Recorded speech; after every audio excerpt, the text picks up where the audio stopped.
여호수아 14장 6절에서 14절의 말씀입니다. 여호수아 14장 6절에서 14절, 저와 여러분이 한 절씩 교독하겠습니다. 그러자 유다 자손들이 길갈에 있는 여호수아에게 찾아갔습니다. 그니스 사람인 여분네의 아들 갈렙이 여호수아에게 말했습니다. 여호와께서 가데스 바네아에서 당신과 나에 대해 하나님의 사람 모세에게 말씀하신 것을 당신께서는 아십니다. 이 땅을 정탐하라고 나를 보냈을 때 내 나이 40이었습니다. 그때 나는 내 마음에 확신이 서는 대로 그에게 보고했습니다. 그런데 나와 함께 올라갔던 내 형제들은 백성들의 마음을 약하게 했습니다. 그래도 나는 마음을 다해 내 하나님 여호와를 따랐습니다. 내가 마음을 다해 내 하나님 여호와를 따랐으므로 내 발로 밟는 땅은 영원히 너와 내 자손의 유업이 될 것이다. 이제 보십시오. 여호와께서 나를 살려주셨습니다. 이스라엘이 광야에서 방황하던 때 여호와께서 모세에게 이 말씀을 하신 지 45년이 됐습니다. 지금 내가 85세가 됐습니다. 모세가 나를 보냈던 때처럼 나는 아직도 강건하고 내가 그때와 마찬가지로 전쟁에 드나드는데 기력이 왕성합니다. 그러므로 여호와께서 그날 내게 말씀하신 이 산지를 내게 주십시오. 당신도 그때 직접 들었다시피 거기에는 아낙 사람들이 살고 있고 그들의 성은 크고 강합니다. 그러나 여호와께서 나와 함께 하시면 여호와께서 말씀하셨듯이 내가 그들을 쫓아낼 수 있을 것입니다. 여분네의 아들 갈렙을 축복하고 헤브론을 유산으로 주었습니다. 함께 읽겠습니다. 따라서 헤브론은 오늘까지 됐습니다. 그가 이스라엘의 하나님 여호와를 마음 다해 따랐기 때문입니다. 아멘. 오늘 예배에 오신 여러분 주님의 이름으로 환영합니다. CH 플러스 예배는요, 매주일 저녁 5시 반에 해화역 4번 출구에서 가까운 한성아톨 2층에서 예배하고 있습니다. 함께 오셔서 은혜의 자리를 채우시고 더 큰 은혜로 마음을 채우고 돌아가셨으면 좋겠습니다. 옆 사람에게 인사해 주시겠어요? 하나님께서 당신의 마음을 채워주십니다. 네, 가슴에 손을 얹고 저를 따라 스스로를 축복했으면 좋겠습니다. 하나님은 나를 사랑하십니다. 그 사랑이 나를 포기하지 않으십니다. 이 시간 주님 앞에 내 마음을 엽니다. 나는 절대로 이전과 같지 않을 것입니다. 아멘. 10월에는 I am second라는 주제로 한 달 동안 말씀을 전하려고 합니다. 이 말씀을 통해 하나님께서 여러분에게 많은 은혜와 특별히 용기를 주셨으면 좋겠습니다. 지금보다 한 계단 더 올라야만, 지금보다 조금 더 많이 가져야만 의미와 행복을 느낄 수 있는 세상입니다. 경쟁이 익숙한 환경 속에서 좀 지난 광고지만 아무도 2등을 기억해 주지 않습니다 라는 광고가 있을 정도로 한국 사회에서 그 어느 때보다 경쟁이 치열하고 또 1등 지상주의가 만연한 때가 아닌가 생각합니다. 제 마음속에 그 잊혀지지 않는 이 경쟁의 때가 있습니다. 어렸을 때부터 경쟁에 익숙했지만 제 마음속에 상처를 준 경쟁은 제가 너무너무 축구를 잘하고 싶은데 축구의 소질이 없었다는 겁니다. 그래서 저희 반이 이렇게 57명이 같은 반이었는데 놀랍죠? 그런 때가 있었습니다. 57명이 같은 반 하던 57명 중에 11명을 뽑아서, 그래서 축구 대표팀이 되잖아요. 후보 선수까지 한 15명 정도, 16명 정도 뽑는데, 그러면 그래도 한 3분의 1이니까 축구를 좋아하고 열심히 하면 축구에 진짜 관심이 없는 친구도 있으니까 그러면 이제 그 대표 선수가 됐으면 좋았을 텐데, 저는 중학교 3년 또 고등학교 3년 6년 동안 단 한 번도 반대표로 축구 선수를 해본 적이 없는 거예요. 얼마나 한이 되는지. 근데 제 아들 연준이가 그 축구를 이렇게 해봤어요. 그 조기 교육이죠. 그 6살 때부터 아빠의 못 이룬 꿈을 네가 혹시 이룰 수 있는지 집에서 공을 주고받기로 해봤는데, 제가 그래도 축구를 하도 많이 봐서 뭐가 잘하고 못하는 건지 알거든요. 근데 제 아들이 놀랍게도 잘하는 거예요. 멘델의 유전 법칙을 거스르는 하나님의 특별한 은혜가 그의 인생 가운데 임한 거예요. 제가 바로 다음 날 저희 동네에 있는 송종국 축구교실에 저희 아들을 등록시켰어요. 그리고 첫날이요, 저희 아내랑 제가 놀라운 걸 발견하게 되는데, 어린아이들끼리 경기를 했지만 제 아들이 공격수로서 처음 나간 축구교실에서 3골을 넣은 거예요. 너무너무 여러분 너무 감사해요. 같이 즐거워해 주셔서. 얼마나 신나고 행복한지 제 마음속에 있는 상처가 내적 치유 없이 해결되는 은혜와 평강이 제 마음속에 찾아오는 시간이 있었습니다. 문제는 제가 그 철조망이 이렇게 둘러쳐져 있고 아이들이 그 안에서 이제 축구를 하는데 철조망 밖에서 연준아 그리고 막 세레머니 하고 너무 기뻐해서 제 아내가 저를 만류한 거예요. 여보 제발, 골을 먹은 아이들이 지금 주저앉아 있는데 쟤네들 5살인데 그 옆에서 막 신나하고 같이 소리 지르지 말라고 주변 부모님들 좀 보라고 봤는데 다른 부모님들이 다 저를 미워하는 거예요. 제 마음속에 배워야 될 게 너무 많다. 내 안에 왜 이렇게 경쟁과 꼭 무언가가 되어야 된다는 집착들이 있을까 생각하게 됩니다. 주인공들은 늘 박수를 받습니다. 스팟라이트를 받습니다. 주전 선수로 나서는 사람들이 부럽습니다. 자신의 무대를 개척하고 무언가 레귤러한 멤버십이 된 사람들을 보면서 우리 마음속에 나는 언제 주전 선수가 되어보나 라는 생각을 하게 됩니다. 물론 모든 사람이 주인공이 될 수 없다는 것을 알고 있지만 내가 주인공이 될 수 없다는 것, 그것이 막상 내 인생에 닥쳐왔을 때는 얼마나 서운하고 섭섭한지 모릅니다. 왜 나는 저 자리에 설 수 없는가? 왜 나는 주인공이 될 수 없고 넘버원이 될 수 없는가? 그러나 세계적인 지휘자인 레너드 번스타인에게 한 기자가 이렇게 물어봤습니다. 오케스트라를 수도 없이 지휘를 하셨고 세기의 천재 지휘자라고 불리는 번스타인, 당신에게 내가 정말 물어보고 싶은 게 있었습니다. 여러분, 우리가 오케스트라 잘 몰라도 포지션이 되게 많고 사람들이 엄청 많이 같이 연주하잖아요. 우리가 볼 수 있는 것 중에 가장 많은 사람들이 연주하는 음악은 아마 오케스트라잖아요. 그러니까 무엇이 제일 당신에게 귀합니까?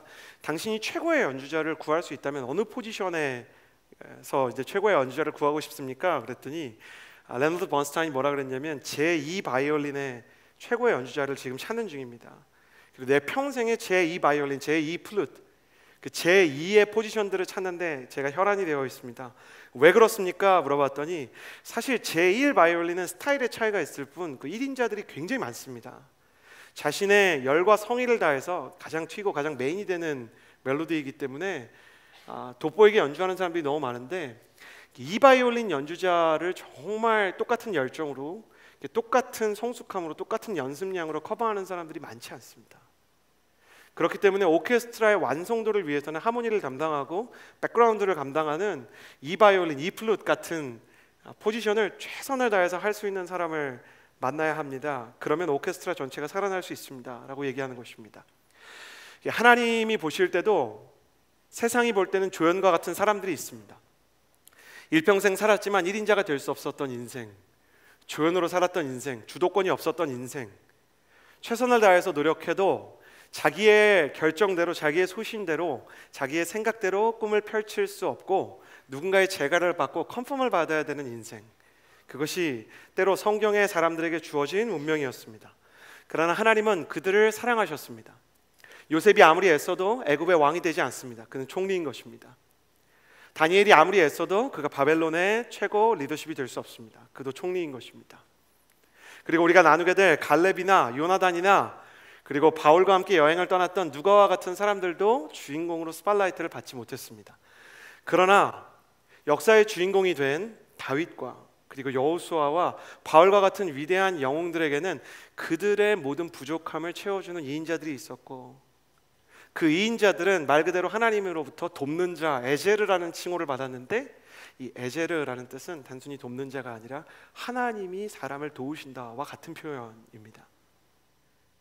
이인자인 것 같지만 사실 하나님과 같은 일을 한 사람들, 남을 세우고 그리고 자기 자신의 사명을 완수할 뿐만 아니라 한 민족을 살리고 자신의 팀까지 살렸던 이인자들, 이인자와 같았지만 하나님에게 주인공들보다 더 사랑을 받았던 사람들, 우리의 삶에서 청년의 시기가 때로 우리 뜻대로, 우리 마음대로 무언가를 할 수 없고 누군가의 허락이 필요하고 누군가의 도움이 필요하고 누군가의 지원이 없이는 아무것도 할 수 없는 허수아비 같은 신세처럼 느껴질 때, 마리오네트와 같은 조연과 같은 빛나지 않는 내 신세를 한탄하기보다 주님께서 2인자인, 어쩌면 세컨드가 아니라 서드고 포스가 되는 세 번째고 네 번째인 사람들에게도 주시는 은혜를 한번 살펴보며 수동적인 것 같지만 능동적으로 수동적인 자리를 살아갔던 사람들의 이야기를 살펴보았으면 좋겠습니다. 첫 번째로 나눠보고 싶은 사람은 위대한 2인자 갈렙입니다. 저를 따라해 주시겠어요? 위대한 2인자 갈렙.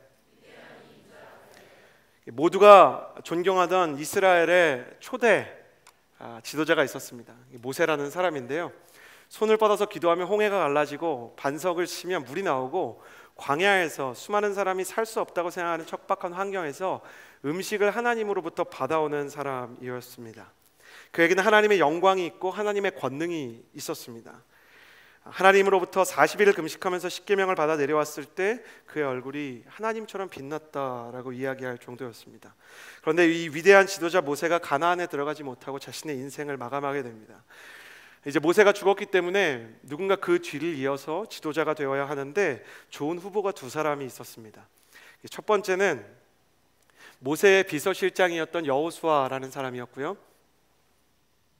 다른 한 사람은 모세 때부터 최대의 힘을 자랑하던 가장 힘이 강력한 12지파 중에 가장 막강한 힘을 가지고 있었던, 지금으로 치면 도지사라 그래야 될까요? 갈렙이라는 사람이 있었습니다.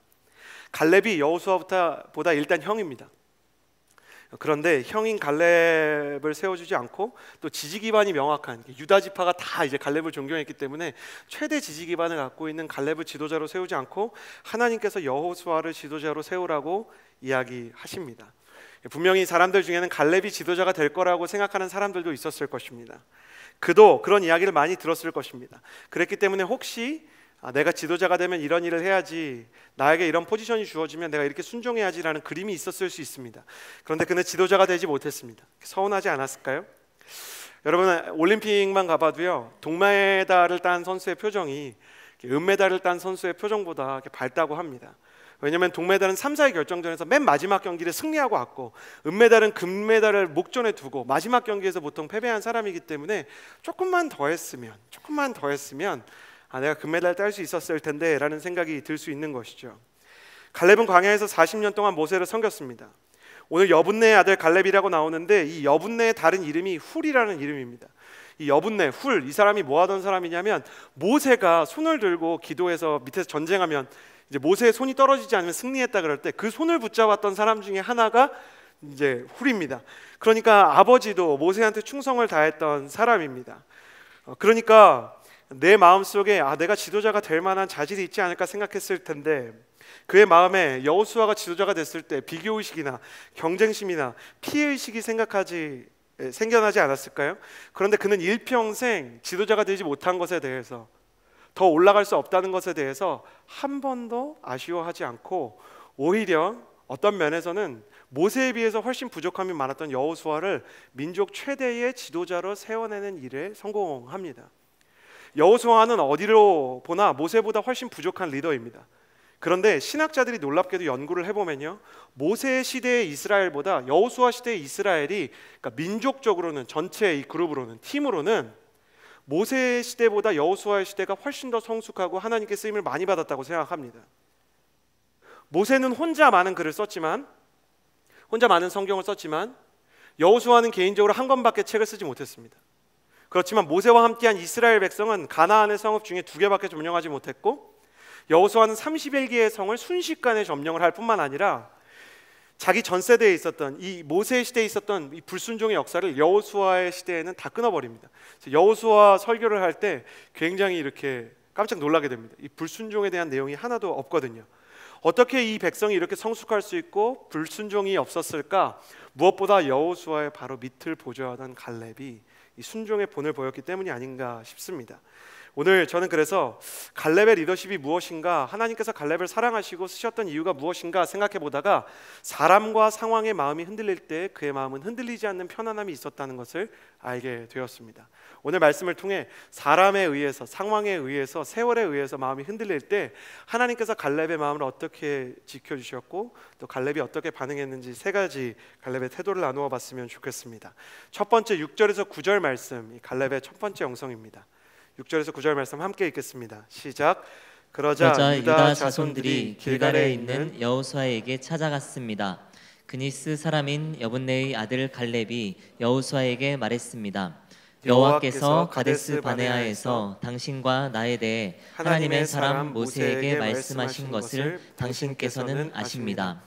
여호와의 종 모세가 가데스 바네아에서 이 땅을 정탐하라고 나를 보냈을 때 내 나이 40세였습니다. 그때 나는 내 마음에 확신이 서는 대로 그에게 보고했습니다. 그런데 나와 함께 올라갔던 내 형제들은 백성들의 마음을 약하게 했습니다. 그래도 나는 마음을 다해 내 하나님 여호와를 따랐습니다. 그러자 그날 모세가 내게 맹세했습니다. 내가 마음을 다해 내 하나님 여호와를 따랐으므로 내 발로 밟는 땅은 영원히 너와 내 자손의 유산이 될 것이다. 첫 번째 갈렙의 영성은 이것입니다. 저를 따라해 주시겠어요? 군중에 흔들리지 않는 마음. 여호수아와 이스라엘 백성이 가나안 정복을 시작한 지 지금 한 7년쯤 지났습니다. 아직 점령해야 되는 땅이요, 반 조금 넘게 남아 있습니다. 목표를 한 퍼센트로 이제 신학자들이 이때를 분석해 보면 한 47% 정도 점령이 되어 있는 상황입니다. 아직 52%를 이렇게 더 점령해야 되는데 7년 만에 42%를 점령한 것 자체가 워낙 놀라운 일이었기 때문에 그들이 잠시 하프타임을 갖기로 작정을 합니다. 아직 정복할 땅도 많이 있지만 이미 점령한 땅도 많이 있기 때문에 일단 우리가 이제 100% 땅을 다투고 점령할 땅을 다투고 지파별로 나눠주자. 우리나라도 경기도가 있고 강원도가 있고 전라도, 경상도 다 이제 행정구역 분할이 되어 있는 것처럼 이스라엘의 12지파에게 각자의 땅을 다 나누어 주기로 작정을 하는 겁니다. 이 상황에서 중요한 건 뭐냐면 이미 점령되어 있고 보장되어 있는 땅을 다들 갖고 싶은 거예요. 당연하죠. 앞으로 이제 점령이 안 돼 있는 땅은 전쟁을 해야만 얻을 수 있는 땅이에요. 여러분 아십니까? 대한민국 헌법에도요, 대한민국의 영토는 한반도와 그 부속 그 영토를 경계로 한다는 그 내용이 있어요. 그래서 헌법에 따르면 함경도도 우리 땅으로 되어 있습니다. 근데 그 어떤 정치가한테 당신은 지금 이 상황에서 변한 게 없는데 당신은 함경도 도지사 하십시오. 그러면 얼마나 황당해요. 할 수 있는 일이 없잖아요. 당신은 개성 시장 하십시오. 이러면 평양감사도 하고 싶은 사람이 없는 거죠. 점령이 안 돼 있으니까. 그러니까 대부분의 사람들은 어떻게 하면 우리가 점령받은 땅, 이미 보장된 땅을 가질 수 있을까에 대한 고민을 가지고 있는 때였습니다. 그런데 이때요, 가장 큰 힘을 가지고 있었던 유다 지파의 지도자 갈렙이 혼자 나온 것도 아니고 자신의 수하들과 많은 지도자들과 여호수아 앞으로 찾아옵니다. 여러분 좀 성경적인 영화는 아니지만 관상이라는 영화에서 이정재 씨가 이렇게 등장하는 씬, 제가 너무 멋있어서 그걸 보고 모피코트를 사고 싶었던 그 씬 기억하세요? 근데 그 씬에 보면 이정재 씨가 올라오는 장면 자체가 압권이잖아요. 그런 느낌이었을 거예요.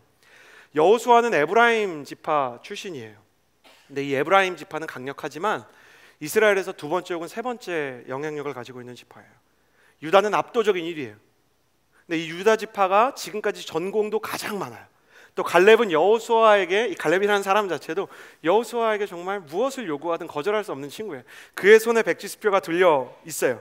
그런데 그 사람이 처음부터 요구를 하는 게 아니라 그가 오랫동안 하고 싶었던 이야기를 시작합니다. 그게 뭐냐면 45년 전의 이야기입니다. 85세가 된 갈렙이 40세 때 이야기를 합니다.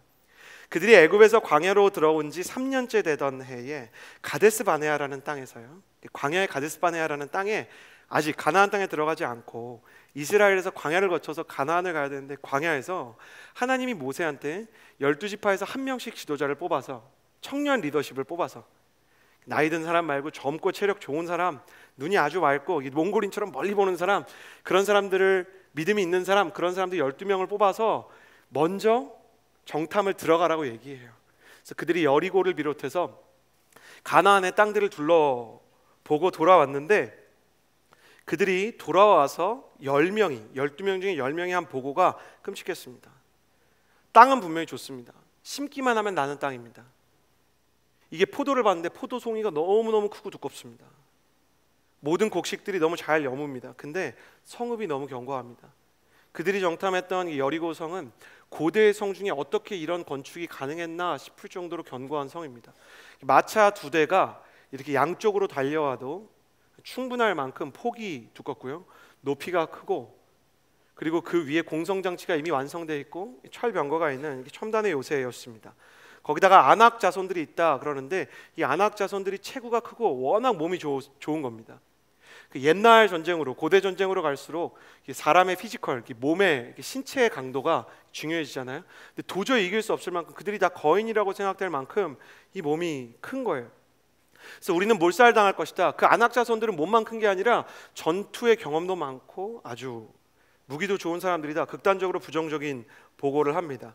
여기서 중요한 일이 일어나는데 이 말을 듣고 200만의 이스라엘 백성 전체가 두려움에 휩싸이게 됩니다. 중요한 건 뭐냐면 12명은 안악 자손을 직접 봤는데 200만의 이스라엘 자손은 안악 자손을 실제로 본 적이 없어요. 그들은 노예 출신이고 이집트에 살았어요. 근데 10명의 말만 듣고 그들의 마음에 두려움이 생기게 된 거예요. 중요한 거 두 가지를 말씀드리고 싶어요. 첫 번째, 선동은 언제나 소수에 의해서 가능하다. 두 번째, 두려움은 언제나 상상 속에서 자란다. 그래요. 히틀러의 밑에서 이렇게 선동을 담당하고, 그리고 히틀러의 밑에서 이 흑색 선전을 담당했던 부서들이 있습니다. 그들이 그런 유명한 명언을 남겼어요. 정치적 숙적에 대해서 그럴듯한 루머를 만들어내면 한마디의 루머를 그 사람이 해명하기 위해서는 100개, 1000개의 해명이 필요할 때가 있다. 그리고 그 사람이 해명에 성공한다 그래도 그 사람이 이미 영향력을 잃은 지 오래다. 사람들의 마음속에서 두려움이 자라나기 시작했어요. 그리고 두려움이 전염되는 거예요. 전에 한번 소개드렸던 크리스천 심리학자 최인철 교수님이 뭐라고 얘기하냐면요, 사람이요 감기보다 빨리 전염되는 게 있는데 과학적으로 실제로 인간의 정서입니다. 아이들이 웃으면 같이 웃고 울면 같이 울잖아요. 저희 딸 키울 때 보니까 어린이집에서 한 명이 울면 늑대입니다. 아우 하면 다 같이 하울링하는 것처럼 한 명 울면 다 우는 거예요. 정서가 전염이 되고 두려움이 전염이 되기 시작하는 거예요. 그러더니 이 두려움이 이성을 마비시키고 영성을 마비시킵니다. 언제나 두려움은 상상 속에서 자라서 이성을 좀 먹고요, 상상 속에서 자라서 영혼을 좀 먹어요. 그리고 뭐라고 얘기하냐면 실제적인 행동과 선택에 영향을 주죠. 모세를 죽이고 여호수아와 갈렙까지 다 죽이자 이렇게 얘기하는 거예요. 왜 여호수아와 갈렙까지 죽여야 되느냐? 여호수아와 갈렙만 10명의 정탐꾼과 다르게 긍정적으로 보고했기 때문이에요. 분명히 안악 자손은 강하다 이렇게 얘기해요. 본 건 똑같았어요. 안악 자손이 강한 건 팩트였어요. 그렇지만 하나님께서 홍해도 가르시고 우리를 광야에서 먹이시고 지금도 불기둥이 떠 있고 지금도 구름 기둥이 떠 있는데 하나님께서 우리를 대책 없이 여기로 이끄셨겠느냐? 그렇기 때문에 우리는 하나님 믿고 가야 된다, 믿음의 보고를 합니다. 근데 그들이 그렇게 보고를 했기 때문에 모세와 함께 여호수아 갈렙도 죽여야 된다 사람들이 얘기하게 되는 것입니다. 여러분, 때로 믿음은 군중과 함께 움직이지 않기 때문에 믿음을 선택한 사람은 군중에게 버림받을 수 있습니다. 우리가 믿음의 길을 걷기로 하면 군중이 우리를 미워할 수 있습니다. 절대 다수가 우리를 몰상식하고 비이성적이고 공감 능력이 없는 사람으로 생각할 수 있는 겁니다. 어떤 사람은 미국에서 동성애 결혼이 통과되고 나서 이렇게 이야기합니다. 이제는 동성애는 거스를 수 없는 대세가 됐고 동성 결혼은 이 나라에서도 합법화될 수밖에 없다. 시간 문제고 우리가 대세가 기울어졌다. 대세가 기울어졌기 때문에 바꿀 수 없다라고 이야기합니다. 선교에 대해서도 이렇게 얘기합니다. 지금 한국 성도들이 선교사님들 후원하는데 얼마나 가진 애를 썼는지 아냐? CGN TV 같은 거 왜 후원하냐? 왜 아울리치의 청년들이 여름방학, 겨울방학 중요한 자기 개발의 시기를 투자하게 만드느냐? 또 어떤 사람이 이렇게 얘기합니다. 한국 교회의 청년이 감소하는 건 막을 수 없는 거다. 하나님의 뜻이 이루어질 수 없기 때문에 성도들 잘 돌보고 작아지는 교회에 대해서 대책을 세우는 것밖에는 방법이 없다 이렇게 얘기하는 겁니다. 그런데 우리가 그런 이야기들을 할 때 간과하는 게 있습니다. 대세가 하나님의 뜻인가? 시대의 흐름이 하나님의 법을 대변하는가? 여러분, 우리가 어떤 정치적인 또 어떤 문화적인 어떤 철학적인 무언가를 지지하거나 그것에 대해서 우리가 지지한다는 글을 소셜 네트워크에 쓸 때 사실 우리가 지지하는 내용에 대해서 소크라테스 삼바법식으로 그게 뭡니까? 그게 어떠한 효과를 낳습니까? 실제로 적용된 사례가 있습니까? 라고 묻기 시작하면 사실 대답하지 못하는 청년들이 굉장히 많을 수 있습니다. 심지어 이제 어떤 선거를 앞두고는 어떤 테스트를 했냐면 정책을 쭉 놓고 후보자 이름을 가려본 겁니다. 대통령 후보자 이름을. 그리고 당신이 어떤 정책을 지지합니까? 하고 찍어보고 이렇게 떼보니까 충격받는 겁니다. 왜냐하면 자기가 지지하는 후보가 아닌 겁니다. 지지하는 후보가 있지만 자기가 지지하는 게 뭔지를 모르는 겁니다. 근데 왜 지지하느냐? 때로는 대세이기 때문입니다. 우리가 문화적으로 어떤 코드를 왜 지지하느냐? 그렇게 해야만 내가 사람들과 부딪히지 않고 마찰이 없는 사회를 살아가고 있기 때문입니다. 왜 우리가 하나님의 뜻에 대해서 말하지 않느냐? 가령 사람들이 정말 불편할 만한 예수님을 믿어야만 구원을 받습니다. 그리고 동성애는 그 사람들을 우리가 미워하거나 혐오해서는 안 되지만 동성 결혼을 합법화시키는 건 하나님의 뜻일 수가 없습니다. 그리고 저는 과학을 잘 모르지만 창조과학 세미나를 갔다 왔는데 저는 그것을 믿습니다 라고 얘기를 했을 때 왜? 진짜? 너 진짜 그 사람들의 생각과 다르게 세상과 다르게 이렇게 생각하는 거야? 라고 반대의 신문처럼 반대의 질문을 받기 시작하면 우리의 마음이 위축되는 것입니다. 그리고 이상한 사람, 몰지각한 사람으로 손가락질을 받는 겁니다. 여러분, 제가 요즘에 그런 청년들 많다고 들었습니다. 막 이렇게 밥 먹겠다고 식당에서 기도하면 한국 교회 요즘 문제 많잖아. 너가 좀 대답해봐. 왜 그러는 거야? 교회 사람들 왜 그러는 거야? 진짜 예수님 믿어야만 구원받는 거야? 그러면 우리가 예수님 믿어야만 구원받는다는 거 알면서도 뭐라고 얘기하게 돼 있냐면 잘 모르겠어. 우리 교회에서는 그렇다 그래. 이렇게 얘기해요. 우리의 마음속에 후퇴하고 싶은 마음이 찾아올 수가 있는 겁니다. 반대하면 세상의 대세에 거스르면 우리가 미움을 받고 교회도 사람들로부터 도태될 것이다. 그렇기 때문에 우리가 거기에 맞춰야 된다라고 이야기하는 교회 지도자들도 있다는 것을 보게 됩니다. 심정은 이해하지만 교회는 군중의 사랑을 받는 포퓰리즘에 의해서 성장하는 것이 아니라 하나님의 사랑에 의해서 생존하는, 하나님의 보호에 의해서 그 존재의 의미를 획득하는 곳입니다. 불은 언제든 탈 때만 존재합니다. 마찬가지로 교회도 하나님에게 충성할 때만 존재할 수 있는 것입니다.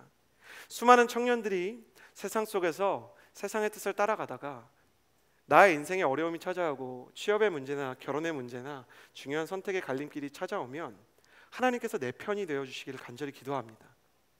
남북전쟁 당시 하나님이 우리 편이 되게 해달라고 기도했던 병사를 향해 아브라함 링컨이 아니야, 하나님이 우리 편 되게 해달라고 기도하는 것이 중요한 것이 아니고 우리가 하나님 편에 서는 것이 중요해 라고 말했던 아브라함 링컨처럼 변하지 않는 진실이 있습니다.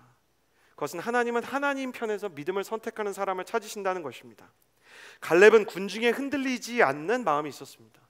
군중이 뭐라고 하던, 대세가 뭐라고 하던, 분위기가 어떠하던, 사람들을 공격하고 사람들과 싸우는 건 아니지만 나는 그래도 하나님을 믿습니다 라고 이야기할 수 있는 용기가 있었던 것입니다. 하나님께서 우리 인생에서 우리를 위해서 변호해 주시는 때가 얼마나 많은지 생각해 봅니다. 심지어 성경이 성령은 우리의 보혜사, 변호사라고 이야기합니다. 그러나 하나님께서 세상의 법정 위에서 피고인처럼 고난당할 때 하나님은 그런 분이 아닙니다. 하나님을 믿으면 정말 좋습니다. 예수님 우리를 사랑하십니다 라고 바보처럼 나서주는 변호사는 누가 있습니까? 갈렙과 여호수아는 하나님의 편에 서서 죽음을 맞이할 각오로 믿음을 지키기로 작정하고 있었습니다. 결국 선동된 이스라엘은 모세와 여호수아, 갈렙을 죽이려고 합니다. 그리고 그때 하나님께서 나타나셔서 진노하면서 하나님의 영광으로 그들이 갈렙과 여호수아와 모세를 건드리지 못하도록 지켜주십니다. 하나님의 영광 앞에 온 이스라엘이 벌벌 떨게 되고 치명적인 선고를 받게 되죠. 너희는 이 광야에서 다 죽게 될 것이고 너희 다음 세대나 약속의 땅으로 들어가게 될 것이다. 그러나 모든 사람들이 심판의 메시지를 받을 때 믿음을 잃지 않았던 갈렙은 이런 평가를 받게 됩니다. 민수기 14장 24절에 이런 말씀이 있는데요. 그러나 내 종 갈렙은 다른 마음가짐을 갖고 나를 온전히 따랐으니 그가 가보았던 그 땅으로 내가 그를 들여보내고 그 자손들이 그 땅을 상속하게 할 것이다. 하나님께서 그를 인정해 주시는 거예요. 우리가 믿음을 지키면 세상으로부터 도태될 수 있겠지만 우리가 하나님 곁으로 갈 때 우리가 부족하나마 믿음을 지켰던 순간들에 대해 하나님이 알아주시는 때가 있을 것입니다. 우리는 마음속에 늘 결승선을 보고 뛰는 믿음이 필요합니다. 하나님께서 우리 마음 가운데 우리가 돌아가야 할 곳을 만들어 두시고 우리가 있어야 할 곳을 예비해 두고 계십니다. 그때 하나님께서 우리가 하나님을 부끄러워하지 않음으로 인해 세상으로부터 부끄러움을 당했던 시간들을 이해해 주시고 격려해 줄 것입니다. 저는 굉장히 많이 울 것 같아요. 왜냐하면 연준이가 늘 제가 얘기하듯이 어디 가서 이렇게 옷가게 갔는데 막 자라에서 옷 사고 있는데 저만 붙들고 우리 아빠 목사님이에요 이렇게 얘기할 때마다 제가 이렇게 데리고 나와서 너 나 목사라고 제발 얘기하지 마. 그러면 아들이 아빠 목사인 게 창피해 막 이렇게 얘기하고, 저는 목사인 게 창피한 건 아니고 목사인 게 불편한 거죠. 그러니까 그럼 저만한테 너무 친절해야 되니까 엑스라지 사이즈는 어느 쪽에 있나요? 제가 가서 가져올게요 이렇게 얘기해야 되니까. 크리스천으로 살면 불편하고 크리스천으로 살면 번거롭고 크리스천으로 살면 세상 사람들로부터 따가운 눈총을 받을 때가 있습니다. 한 번은 세관 신고하는데 보더니 어떤 분이 목사예요? 이렇게 물어보더라고요. 근데 그 직원 질문 하나에 이분이 교회를 별로 안 좋아하시는구나. 근데 그런 태도를 받을 때마다 사실 저는 목회자인데도 마음이 위축될 때가 많습니다. 여러분은 어떻습니까? 마음이 위축될 때가 있죠. 그러나 10번에 한 번이라도 우리가 하나님에 대한 믿음으로 하나님의 편에 서는 발언을 할 수 있다면 주님께서 그 순간을 잊지 않으실 것입니다. 주님께서 갈렙의 이 믿음을 굉장히 중요하게 얘기해 주셨어요. 그래서 그가 40년 전을 돌아보면서 7절에 뭐라고 얘기하냐면 내 마음에 확신이 서는 대로 모세에게 보고했습니다 이렇게 얘기하고 8절에 보면 그래도 나는 내 마음을 다해 내 하나님 여호와를 따랐습니다 라고 얘기하는 겁니다. 중요한 단어를 보게 됩니다. 뭐냐면 마음이라는 단어입니다. 믿음의 싸움은 언제나 마음에서 일어납니다. 마음이 흔들린다는 것은 믿음이 흔들린다는 것입니다. 마음이 무너진다는 것은 믿음이 무너진다는 것입니다. 그래서 성경은 우리에게 무엇보다 너의 마음을 지키라 라고 이야기하는 것입니다. 우리의 마음은 마치 이렇게 그릇과 같은데 그 안에 두려움이 가득 차면 이미 두려움이 가득 찬 곳에 믿음이 찰 수 없는 것입니다. 우리의 마음은 그릇과 같은데 이미 이 마음 가운데 우리가 끊임없이 질투와 미움을 불어넣으면 꽉 차 있는 마음에 믿음이 같이 있을 수 있는 공간이 없게 되는 것입니다. 마음을 지킨다는 것은 마음속에서 두려움을 내어 쫓는 것입니다. 갈렙이 뭐라고 얘기하냐면 8절 말씀을 보고 7절 말씀을 보면 그 형제들의 보고가 내 마음을 흔들리게 했다라고 이야기합니다. 갈렙은 용감한 사람이지만 동시에 정직한 사람입니다. 그는 용감한 사람이지만 동시에 연약한 사람입니다. 이게 있을 수 있는 얘기 같습니까? 용감한데 연약합니다. 그런데 있을 수 있습니다. 그의 마음 가운데 하나님의 믿음을 선포하는 것이 그날 굉장히 떨렸던 것입니다. 그리고 하나님을 믿는 사람이라고 얘기하는 게 너무 떨렸던 것입니다. 제가 처음으로 지하철에서 이거 손잡이 잡고 하나님께서 큐티하는데 해보라 그래서 노방전도 했던 날 아직도 생생합니다. 저는 신학도 열심히 공부하던 때였고 C.S. 루이스의 책을 전집을 다 읽었고 변증법적인 논리를 공부하기 위해서 되게 애쓰던 때였는데 지하철 손잡이를 잡고 예수님 얘기를 하려고 합니다 하고 제가 짜놨던 그 시나리오가 5분짜리 좋은 진짜 제가 생각해도 잘 만든 전도 그 시나리오가 있었는데 사람들이 저를 뭐야 하는 눈으로 쳐다보는 순간 원고가 날아가 버렸습니다. 그리고 뭐라 그랬냐면 정말 바보처럼 울면서 예수님 믿으면 좋아요. 정말 좋아요. 내가 왜 그렇게 정말 용기가 없나, 왜 그렇게 부족한가 이렇게 생각하는 순간이 있습니다. 근데 지금 제 마음속에 그 순간이 저의 목회자로서의 소명이 확정되는 시간이었습니다. 왜냐하면 제가 전에 말씀드렸듯이 제가 3호선 양재역에서 그거 하고 너무 바보 같다, 이 멍청한 놈 이렇게밖에 이러려면 신학을 뭐하러 했냐, 이러려면 도대체 내가 뭐하러 사역을 하냐, 교회 가서 뭐하냐, 내가 MC면 뭐하냐 막 이렇게 가슴 치고 있는데 울면서 제가 얘기한 것처럼 아주머니가 손 잡고 격려해 주셨잖아요. 누구? 양재역에서 내린 똑같은 온누리교회 권사님. 어떻게 이럴 수가 있냐고. 나 한 번도 못 해봤는데, 나는 권사인데 나 믿음 있다고 생각했는데 너가 그거 하는 동안 하나님 나한테도 그러시더라. 김권사 너도 해봐라. 근데 못 하겠다는 거예요. 그러나 나는 믿음으로 살고 싶다고 저한테 기도받으면서 고민이 뭐냐고, 목회자가 돼야 되는 신학생인데 목회자 될 수 없을 것 같다고 했더니 그 권사님이 그러셨죠. 목회자 하라고. 목회자 할 만한 용기가 있는 것 같다고. 저의 삶에서 중요한 포션을 지키게 된 것입니다. 여러분, 아까도 이야기했지만 200만의 이스라엘 백성이 보지도 못한 아낙 자손에 대해서 공포로 휘둘렸던 건 마음을 잃어버렸기 때문입니다. 선동의 목표, 사단이 사람의 마음을 선동할 때, 우리의 믿음을 흔들 때는 언제나 마음을 흔듭니다. 그래서 우리는 우리의 지도자들, 이론과 비전을 제시하는 사람들이 우리의 마음을, 감정을 흔들려고 할 때 조심해야 될 때가 있는 것입니다. 누군가를 미워해야만, 그리고 누군가를 죽여야만 한다고 이야기할 때 조심해야 되는 것입니다. 마음을 흔드는 것은 믿음을 흔드는 때가 많기 때문입니다. 주님을 따라가는 당신의 삶에 원망을 부추기는 원망의 선동들이 있을 것입니다. 주님을 따라가는 당신의 삶에 두려움을 선동하는 두려움의 영들이 찾아올 수 있을 것입니다. 내 시간, 내 물질, 내 열정을 낭비하고 소진하는 것 같은 밑빠진 독에 물 붓기가 신앙생활이 아닌가라고 생각될 수 있을 것입니다. 갈렙이 얘기한 것처럼 다른 정탐꾼의 보고는 갈렙의 마음도 약하게 만들었습니다. 그러나 51대 49, 갈렙은 절반 조금 넘는 마음으로, 어쩌면 기어 들어가는 목소리로, 제가 이번에 묵상하면서 그런 생각했습니다. 갈렙도 이렇게 얘기했을지 모릅니다. 아니에요, 제가 가봤는데 하나님이 할 수도 있어요. 이게 막 아닙니다, 하나님이 막 이렇게 한 게 아니고, 사람들이 다 죽이려고 하니까 아니, 그러니까 돌 던지려고 하지 말고 잘 들어보세요. 하나님이 진짜 하실 수도 있잖아요. 저기 불기둥 떠 있잖아요. 제가 너무 끔찍한 건 뭐냐면, 이스라엘 백성이 하나님이 할 수 없다고 생각하고 두려움에 휩싸였던 그날도 구름 기둥과 불 기둥은 그들의 장막 가운데 있었다는 거예요. 마음이 흔들리면 하나님이 주시는 은혜가 다 사라져요. 하나님이 해주셨던 거, 주셨던 것에 대한 감사가 없는 거예요.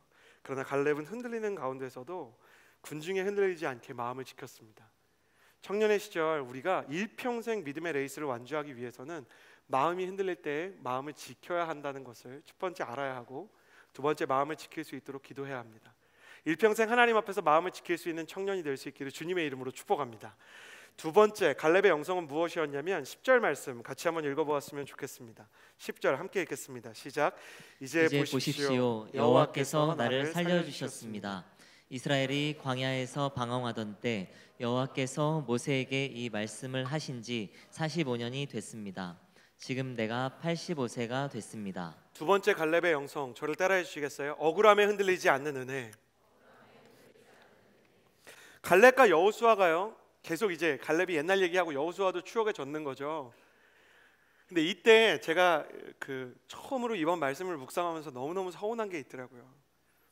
제가 성경을 보면서 이분 참 서운했겠다 그런 생각이 처음으로 들더라고요. 뭐냐면 말씀 이렇게 했잖아요. 갈렙은 마음이 달랐기 때문에 그 땅에 들어갈 거고, 그리고 그 땅을 유업으로 차지하게 될 거라 그랬잖아요. 그러면 불순종한 사람만 광야에 남겨야지.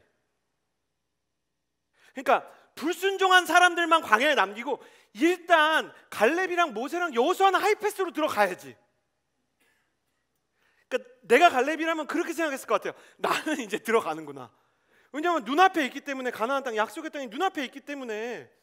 여러분, 에버랜드에서 줄 서고 있다가 뒤로 가라 그래도 사람이 화가 나는 거예요.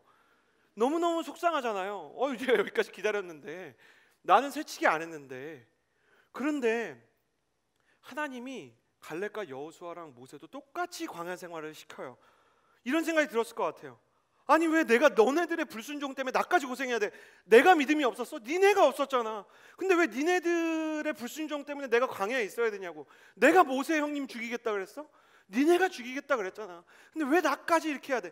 타인의 불신앙 때문에 광야를 걸어야 되는 삶이 있다는 게 너무너무 서운할 수 있지 않습니까? 다른 사람의 문제 때문에, 다른 사람의 불순종 때문에 내 인생과 내 가정이 불행하고 내 인생의 진도가 미뤄지는 경험을 해봤습니까? 제가 예배 끝나고 가끔 상담을 하는데 저희 등록하지 않은 어떤 형제가 찾아온 거예요. 그래서 목사님, 얘기를 좀 하고 싶다고. 가정환경 때문에 연애는 하는데 결혼은 꿈꿀 수가 없다는 거예요. 그래서 왜 그런가 들어봤더니 이 형제의 아버지가 경제사범, 그러니까 사기를 치신 거죠. 사기를 치셔서 감옥에 갔다가 출소를 하셨는데 나오자마자 좋은 계획이 생겼다고 아들 명의로 통장을 만들어서 또 다른 사기를 치려고 하시는 거예요. 그러니까 감옥에 있는 그 시간 동안 새로운 사기를 계획하셨어요. 그래서 자기 명의를 빌려줘야 되는데, 목사님, 부모를 공경하라 그랬으니까 이거 줘야 되냐고 물어보는 거예요. 그래서 내가 절대 아니라고, 그거 주면 안 된다고. 아버지가 그럼 저랑 의절한다고 합니다. 그래서 끊어지면 죄에 의해서, 정말 죄를 강요하는 거에 의해서 너가 그 길을, 그러니까 그 관계를 끊게 되는 거면 그건 어쩔 수 없는 거라고. 죄를 안 짓는 게 더 큰 원칙이라고 얘기를 하는데 들으면서 너무너무 화가 나는 거예요. 아버지가 사기를 치시는 바람에 어머니의 생계도 자기가 돕고 있는 거예요. 근데 이 자매랑 연애를 하는데 자매가 상황을 다 알면서도 이 형제를 만나주고, 믿음이 있는 두 사람이 이제 믿음이 있으니까 둘이 같이 기도를 하고, 근데 자매네 부모님은 또 반대를 하고 막 난리가 난 거죠. 청년 갈렙의 푸른 시절이 그랬어요. 다른 사람들에 의해서 자신의 청년 시절이 인질로 잡힌 거예요. 너무너무 억울할 것 같아요. 당신의 푸른 시절이, 당신의 청년 시절이 광야에서 그냥 흘러나가는 것을 볼 때 얼마나 서운할까. 갈렙, 당신이 힘들지 않았습니까? 마음속에 묻게 되더라고요. 근데 갈렙이 뭐라고 얘기하냐면 여호와께서 나를 살려주셨습니다. 오늘 말씀에 이렇게 얘기해요. 40년 동안 여호와께서 나를 살려주셨다. 이 말이 그냥 나를 생존하게 하셨다 그런 뜻이 아닙니다. 이 말의 앞뒤 문맥을 다 보고, 지금 갈렙의 고백을 보고, 그리고 갈렙이 이야기하는 것을 원어로 깊게 분석을 해보면 하나님께서 내가 억울함이나 힘듦이나 서운함이나 원망에 무너지지 않도록 내 마음을 지켜주셨다. 마음을 지키면 생명의 근원이 난다 그랬잖아요. 갈렙이 내가 살게 되었다, 그거는 내 마음을 지킬 수 있었다 얘기하는 거예요. 45년 전을 돌아보면서 내가 마음을 지켰다고 말하는 이 갈렙의 마음이 얼마나 귀한가.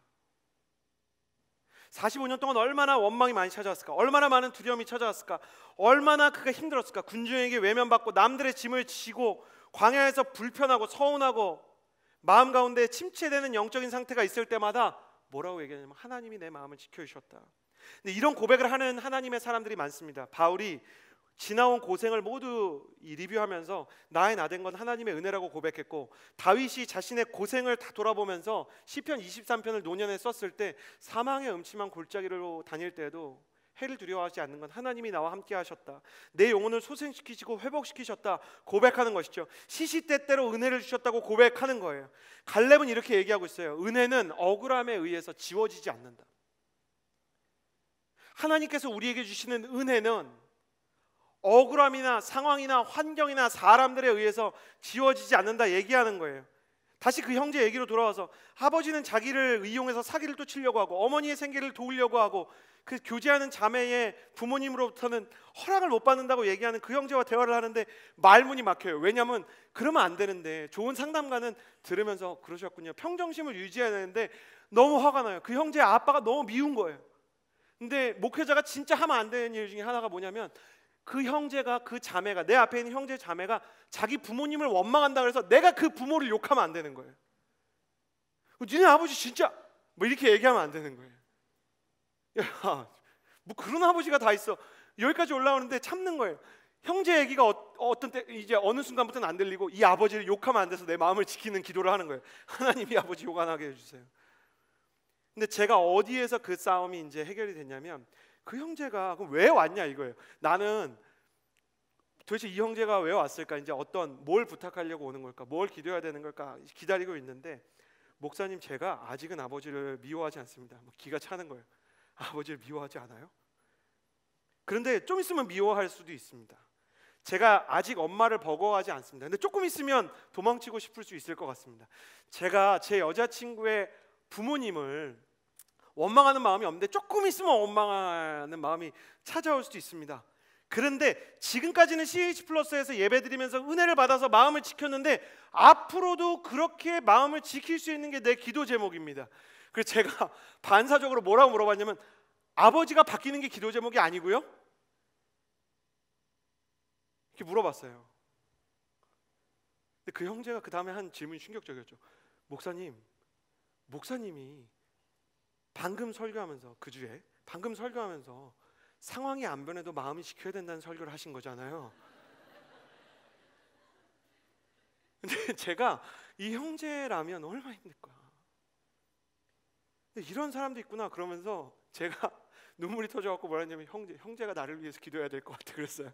내가 내 설교대로 살 수 있게 네가 나를 위해서 기도해야지, 내가 너를 위해서 기도할 수 있는 건 없는 것 같아요. 근데 더 부끄럽게 하는 거예요. 아니에요, 목사님 하나님이 세워주신 영적인 리더니까 목사님이 기도해야 돼. 나는 그런 성도가 온누리교회에 있는 게 너무 싫어요. 그런데 그 형제를 통해서 은혜에 대해서 생각하는 거예요. 집으로 오는 길에 또 음악을 듣는데 하필이면 이 찬양이 나오는 거죠. 나오는데 제가 그 찬양을 따라 부르면서 많이 눈물이 났어요. 여러분, 한번 이 찬양이 실제로 우리의 삶에 이루어지면 좋겠다는 마음으로 같이 불러볼까요?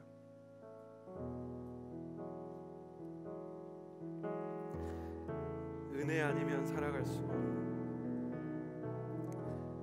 은혜 아니면 살아갈 수가 없네. 호흡마저도 다 주의 것이니 세상 평안과 위로 내게 없어도 예수, 오직 예수뿐이네. 크신 계획 다 볼 수도 없고, 크신 계획 다 볼 수도 없고, 작은 고난에 지쳐도 주께 묶인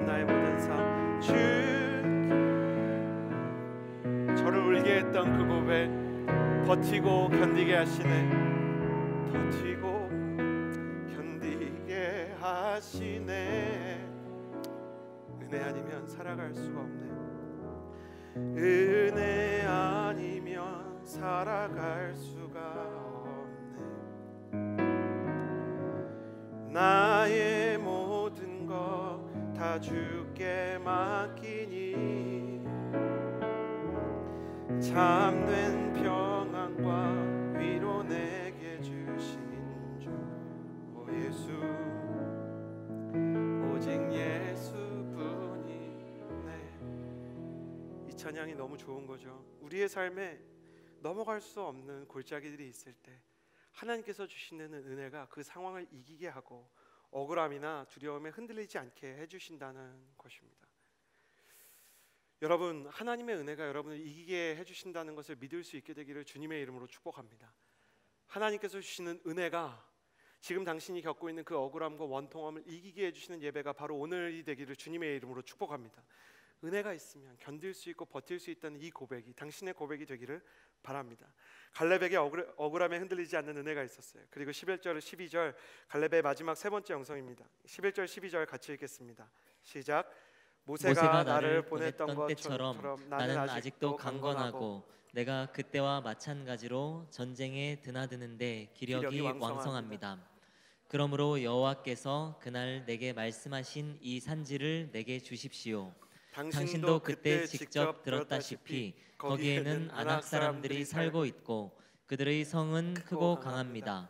그러나 여호와께서 나와 함께 하시면 여호와께서 말씀하셨듯이 내가 그들을 쫓아낼 수 있을 것입니다. 세 번째 갈렙의 영성은 이것입니다. 저를 따라해 주시겠어요? 특권에 흔들리지 않는 비전. 갈렙이 이제 여호수아 앞에 나와서 옛날 얘기를 하잖아요. 그러니까 여호수아는 약간 조마조마했을 것 같아요. 무슨 얘기 하려고 하나? 제일 좋은 땅을 주려고 하나 보다. 천하의 여호수아도 그렇게 생각했을 거예요.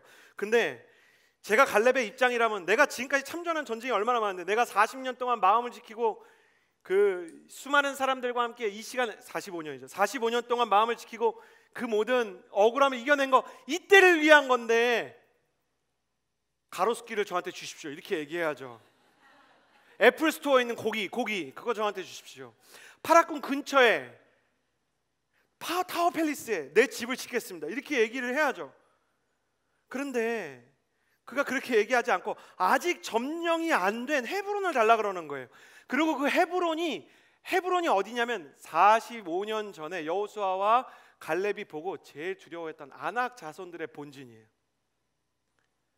제가 갈렙 부하라면 올라가기 전에 얘기했을 거예요. 내가 갈렙 부하라고 생각해봤어요. 형님 조사해 왔는데 이스라엘 평지입니다. 여기가 평당 단가가 떨어지질 않습니다. 여기가 씨만 심어도 곡식이 납니다. 아니 무슨 소리예요? 형님 갈릴리입니다. 여기가 수산업의 아주 요충지예요. 여기가 아주 그 이스라엘의 앞으로 가나안 땅의 실리콘밸리입니다. 우리 여기 가야 됩니다. 이렇게 얘기를 했을 거예요. 심지어 유다의 산지는 아직 점령도 안 됐을 뿐만 아니라 해발 927m의 산에 있는 헤브론 산성이에요. 산성. 이거 기어 올라가 가지고 점령해야 돼요. 85세 노인이 김자인도 아니고 어디를 자꾸 기어 올라가요. 근데 갈렙이 그 산지를 달라 그러는 거예요. 왜냐하면 자신이 45년 전에 아낙 자손에 대해서 우리가 하나님 앞에 서서 하나님께서 우리를 도우시고 우리가 하나님을 믿으면 그 땅을 우리가 점령하게 되고 저 아낙 자손을 무너뜨릴 거라고 본인이 말했기 때문에 자기 믿음의 선포가 기억이 나는 거예요. 그리고 그 믿음의 선포를 보고 하나님께서 맞다고 얘기하셨거든요. 그러니까 자기 믿음의 선포가 자기 비전이 된 거예요. 하나님이 갈렙의 믿음의 선포를 인정해주는 그 순간이 갈렙의 비전이 되어버린 거예요. 45년 동안 내가 아낙 자손을 내가 말한 대로 점령할 거라는 마음을 갖고 있었어요. 그는 만년 이인자입니다. 여호수아가 아니에요. 이렇게 말할 수 있어요. 아낙 자손은 우리 여호수아께서, 우리 최고 지도자 사령관께서 점령해 주실 겁니다 라고 이야기할 수 있을 것입니다. 이건 내가 감당할 수 있는 일이 아니라 미룰 수 있었을 것입니다. 이인자의 자리에 만족하는 사람들이 생각보다 많이 있는데요, 그들 중에 많은 사람들은 특권을 누리고 책임을 피하려는 것입니다. 그러나 하나님이 주목하시는 이인자는 1인자에게도 어려운 험지에서 개척을 하고 비전을 일구고 자신의 특권을 내려놓고 자신의 헌신으로 하나님의 비전이, 하나님의 믿음이 헛되지 않음을 증명하는 사람이에요. 갈렙이 비전을 이루는 사람이 된 것은 그가 헌신할 준비가 되어 있었기 때문이에요. 청년 여러분, 특권은 좋은 겁니다. 누군가 우리한테 불법적인 게 아니고 누군가 우리한테 반칙이 아닌데 좋은 걸 준다 그러면 좋은 겁니다. 그러나 특권이 헌신보다 앞에 있으면 문제가 되는 겁니다. 제가 목사가 처음 되었을 때 존경하는 한 선배 목사님이 이런 조언을 했습니다. 목사로서 너의 미래, 너의 다음 포지션을 고민하지 말고 생각도 하지 말라고. 앞으로 네가 어떤 목회를 하게 될지, 어떤 자리에서 너의 마지막 사역을 하게 될지 생각하지 말라는 말이었어요. 제가 그때는 그런 생각했어요. 왜? 큰 비전, 큰 꿈 꿔야 되는 거 아닌가? 그런데 시간이 흐를수록 맞는 것 같아요. 목회자가 자기 미래, 자기 포지션에 관심이 너무 많으면 생각이 지금 이곳이 아니라 먼 미래 딴 데 있어요. 그걸 갖다 생각이 딴 데 있다고 얘기하는 거예요. 어떤 사람이 일을 하는데 일하는 자기 직장 아니고 계속 딴 직장 생각하고 있으면 마음이 딴 데 있는 거죠. 어떤 사람이 앞에 교제하고 있는 친구가 있는데 딴 사람이 이렇게 지나갈 때 예쁘다고 멋있다고 이렇게 자꾸 쳐다보면 마음이 딴 데가 있는 거죠. 하나님은 마음이 딴 데 있는 걸 굉장히 마음 어려워하세요. 성경은 true heart, 진심은 whole heart, 전심이라 그래요. 전심이라는 건 뭐냐면 전체의 마음이 여기 있는 거예요. 이때쯤 되면 리더십들이 저한테 자꾸 물어봐요. 목사님 내년에 어떻게 되냐고. 그러니까 여기 있냐고 딴 데 가냐고 물어봐요. 멘토님들도 물어봐요. 근데 그런 질문을 받으면 저도 궁금해요. 어디 가게 되는지, 제가 여기 있게 되는지. 근데 그런 질문 받고 5분 안에 제가 훈련하는 게 뭐냐면 그런 생각을 안 하는 겁니다. 제가 어디 갈지, 어디에서 저의 사역의 피니시 라인을 끊게 될지는 하나님 손에 있는 거고, 하나님의 관심사, 하나님이 나한테 관심 가지라고 얘기하는 건 뭐냐면 지금 나한테 맡겨진 거예요. 하나님은 내일에 관심이 있는 사람보다 오늘에 충성하는 사람을 귀하게 쓰시는 것 같아요.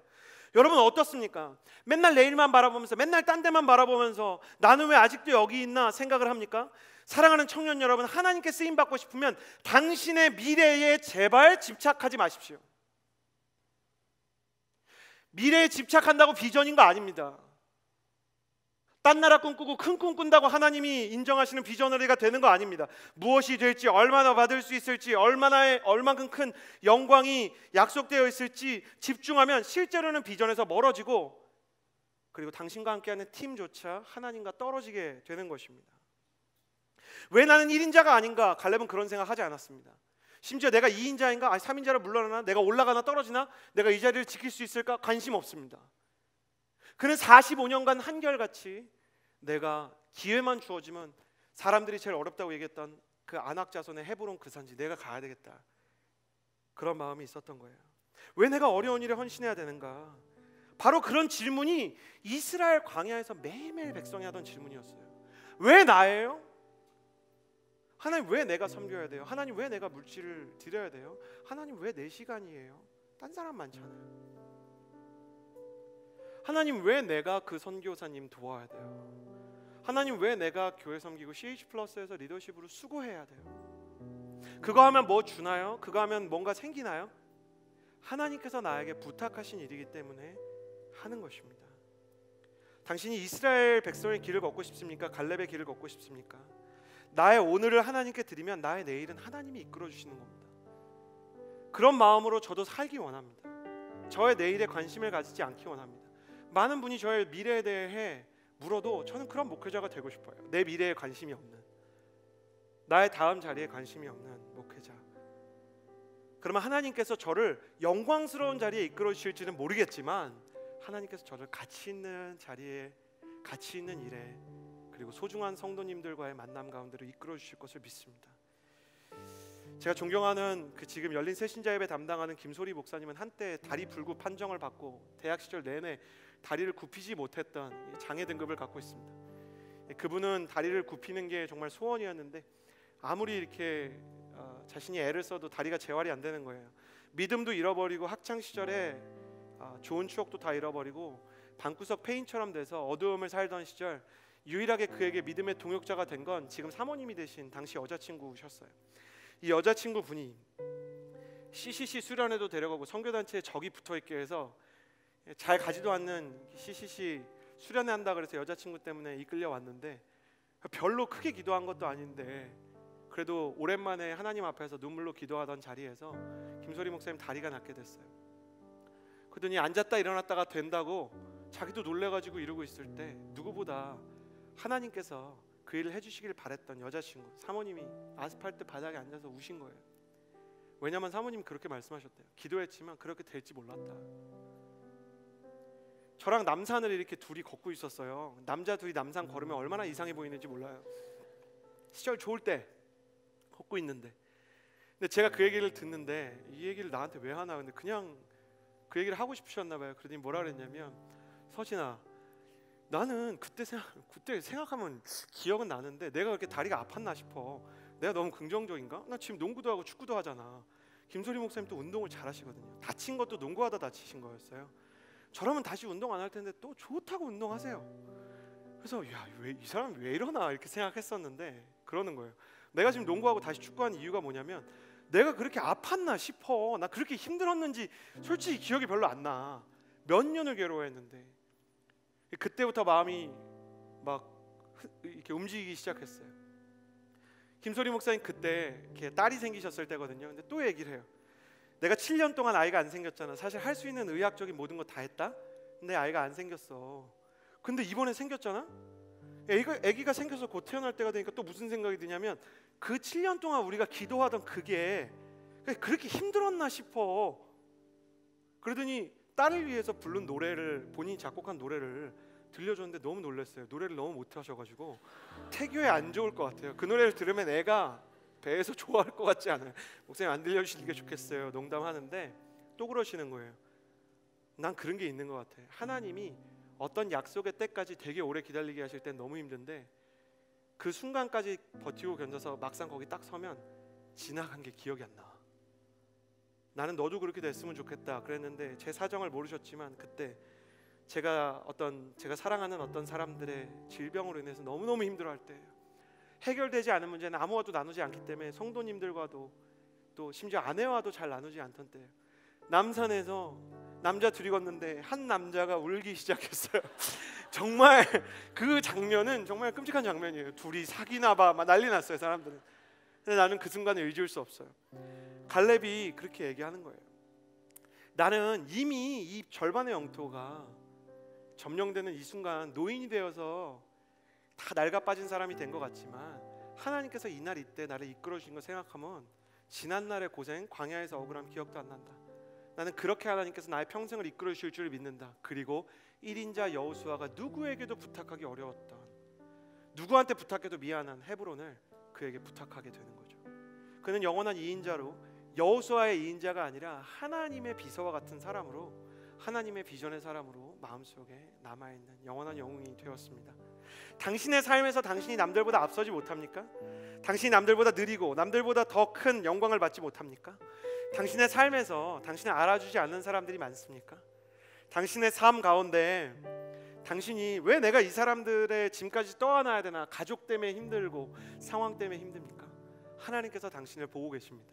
지금 이때 마음을 달리해서 갈렙처럼 살아가기로 작정하면 주님께서 당신의 편이 되시고 주님께서 약속의 산 정상에서 언젠가 당신의 인생을 다시 보게 해주실 줄을 믿습니다. 이 시간 같이 기도하며 나아갑시다. 같이 기도할 때 우리 두 번만 같이 기도했으면 좋겠습니다. 첫 번째 기도할 때 가슴에 손을 얹고, 갈렙이 마음이 흔들렸다고 합니다. 갈렙이 마음 가운데 두려움이 있었다고 시인합니다. 그렇기 때문에 우리도 이렇게 기도합시다. 우리 마음속에 무엇이 있습니까? 여러분 정직하십시오. 두려움이 있습니까? 억울함이 있습니까? 우울함이 있습니까? 미움이 있습니까?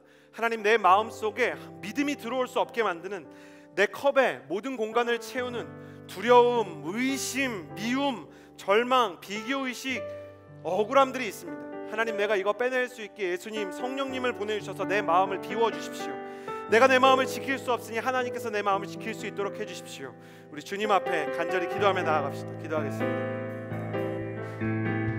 하나님 아버지, 내 마음속에 두려움이 있어서 나의 마음을 가득 채우고 있기 때문에, 나의 영혼을 잠식하고 있기 때문에 하나님, 내 마음속에서 하나님을 향한 믿음이 사라지고, 하나님을 향한 사랑이 사라지고, 하나님을 향한 온전한 영혼의 집중력을 상실하게 되는 것입니다. 그러나 하나님 아버지, 내 마음속에서 비워져야 할 것들과 버려져야 할 것들이 버려지고 비워지는 역사가 있게 하여 내 마음속에 있는 원망과 원통이 사라지고 비워지고 믿음으로 내 마음이 차게 하여 주옵소서. 비전으로 내 마음이 차게 하여 주옵소서. 진실하고 강력한 하나님의 은사와 능력으로 내 마음이 차게 해주옵소서. 두려워할 수밖에 없습니다. 억울할 수밖에 없습니다. 힘겨울 수밖에 없습니다. 그러나 하나님께서 나를 살게 하시고 버티고 견디게 하시는 은혜를 바라봅니다. 내가 믿음이 없는 사람들과 다르게 해주십시오. 내가 믿음이 없는 사람들과 다른 사람으로 살게 해주십시오. 하나님 아버지, 나의 인생의 내일 혼자 아무것도 없지만 하나님 앞에서